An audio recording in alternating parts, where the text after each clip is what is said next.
Guntur special malai puri. చాలా easy process అండి. దీనికోసం ముందుగా ఒక బౌల్ తీసుకొని దాంట్లోకి కప్పు గోధుమ పిండి, అలాగే పావు కప్పు మైదా పిండి, 2 టేబుల్ స్పూన్ల బెల్లం అనేది వేసుకొని ఎక్కడ ఉండలు లేకుండా పలచగా బ్యాటర్ అనేది కలుపుకోవాలి. ఇప్పుడు మలై కోసం ఒక ప్యాన్ తీసుకొని దానిలోకి 2 గ్లాసుల పాలు అనేవి యాడ్ చేసుకోవాలి. ఈ పాలు అనేవి హాఫ్ అయ్యే వరకు బాగా కలుపుకుంటూ ఉండాలి.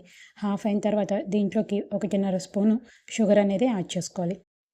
ఇది కనీసం ఒక 25 మినిట్స్ టైం పడుతుందండి. అంత టైం లేదనుకుంటే కనుక మిల్క్ పౌడర్ యూస్ చేసుకుని కూడా మనం కోవా ప్రిపేర్ చేసుకోవచ్చు. ఇప్పుడు దీనిలోకి 2 చుక్కల నిమ్మరసం అనేది యాడ్ చేసుకున్నాను. చూసారు కదా, ఈ విధంగా థిక్ కన్సిస్టెన్సీ అనేది వచ్చిన తర్వాత ఒక బౌల్లోకి ట్రాన్స్ఫర్ చేసుకోవాలి. ఇప్పుడు పాకం కోసం ఒక బౌల్ తీసుకుని దానిలోకి గ్లాసున్నర షుగరు, అదేవిధంగా ఒక గ్లాసు వాటర్ అనేది యాడ్ చేసుకొని పంచదార కరిగే వరకు తిప్పుకోవాలి. ఇలా పంచదార కరిగేటప్పుడు కొద్దిగా యాలకుల పొడి కూడా యాడ్ చేసుకోవాలి. మనకి ఇక్కడ పంచదార పూర్తిగా కరిగిపోయి తీగ పాకం వచ్చిన తర్వాత స్టవ్ ఆఫ్ చేసుకుని ఒక బౌల్లోకి ట్రాన్స్ఫర్ చేసుకోవాలి.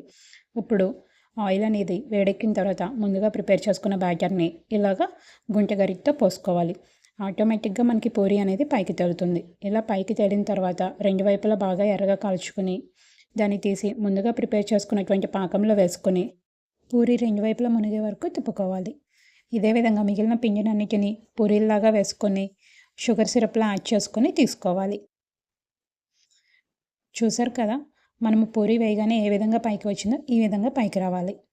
ఇలా చేసుకున్నటువంటి పూరీలన్నిటిని షుగర్ సిరప్లో ఒక 2 మినిట్స్ ఉంచి తీసేయాలండి. ఇప్పుడు ఒక్కొక్క పూరీని ప్లేట్లోకి తీసుకొని ముందుగా ప్రిపేర్ చేసినటువంటి కోవాని దానిలోకి యాడ్ చేసుకొని పూరి హాఫ్ సైడ్ అనేది అప్లై చేసుకోవాలి. ఎందుకంటే దాన్ని మనము మడత పెడతాం కాబట్టి. రెండో వైపు కూడా మనకి కోవా అనేది క్లియర్గా తెలుస్తుంది. చూసారు కదా, ఈ విధంగా కోవా మొత్తాన్ని పూరికి అప్లై చేసుకుని పూరి మీద డ్రై ఫ్రూట్స్ డెకరేట్ చేస్తే మలై పూరి మన ఇంట్లోనే రెడీ అయిపోయింది. ఇంకెందుకు ఆలస్యం, ట్రై చేసి చూడండి. చాలా easy process. Please subscribe my YouTube channel, like, share and comment also. Thank you all.